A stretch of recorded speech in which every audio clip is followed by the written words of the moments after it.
The Berghof Conferences. These were informal gatherings held at Hitler's private residence in the Bavarian Alps, far from the rigid formality of Berlin. The Berghof sat above the town of Berchtesgaden, a sprawling complex with panoramic views of the mountains. Here, Hitler would receive foreign dignitaries, military commanders, and party officials in a setting designed to impress through intimacy rather than grandeur. The atmosphere was deliberately relaxed. Visitors often found themselves seated in deep armchairs, served coffee and cakes, while Hitler spoke at length about his vision for Germany's future. These meetings could stretch for hours, with Hitler dominating the conversation while his guests struggled to raise practical concerns. The Berghof conferences served a specific psychological purpose.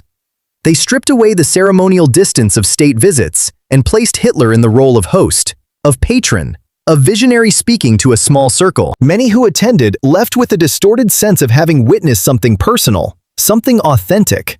The reality was carefully staged. Every detail from the timing of arrivals to the seating arrangements was managed to maximize Hitler's comfort and control. These conferences produced some of the most fateful decisions of the pre-war years, including the discussions that led to the dismissal of senior military commanders and the acceleration of rearmament programs. The Reich Chancellery meetings. Located in the heart of Berlin, the new Reich Chancellery represented Hitler's appetite for monumental architecture. Designed by Albert Speer and completed in 1939, it stretched for nearly a quarter of a mile along the Vossstrasse. The building contained a series of reception halls, conference rooms, and private offices where Hitler conducted the business of state. The Marble Gallery, nearly 500 feet long, served as the approach to Hitler's study. Visitors walked its length, their footsteps echoing, before reaching the man himself seated at an oversized desk. These meetings followed stricter protocol than the mountain retreats. Attendance was limited, minutes were kept by aides, and the agenda, such as it was, flowed from Hitler's immediate concerns.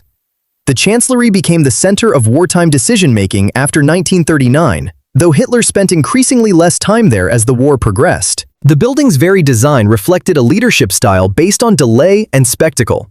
The long walk to Hitler's presence, the massive doors, the deliberate architectural overwhelm, all served to diminish visitors before they spoke a word. Conference tables were oversized, chairs were placed at precise distances, ensuring that no one sat too close to the Führer. These were not collaborative spaces, they were theaters for the performance of absolute authority. The Lair Conferences.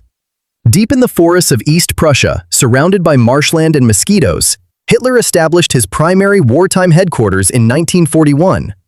The Lair, or Wolfschanze, consisted of a sprawling complex of bunkers, barracks, and communication centers, hidden beneath camouflage netting and trees.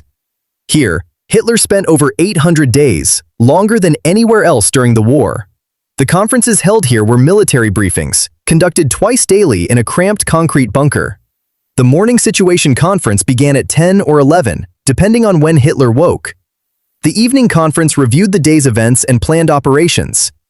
Field marshals and generals traveled from across the Eastern Front to present maps, casualty figures, and requests for resources.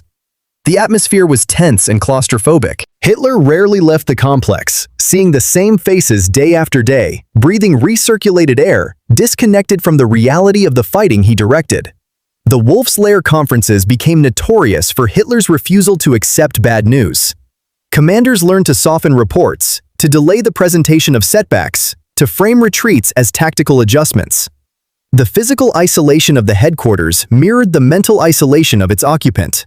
Decisions made here, including the refusal to allow German forces to withdraw from Stalingrad and the delayed response to the Allied invasion of Normandy, had catastrophic consequences for the German war effort.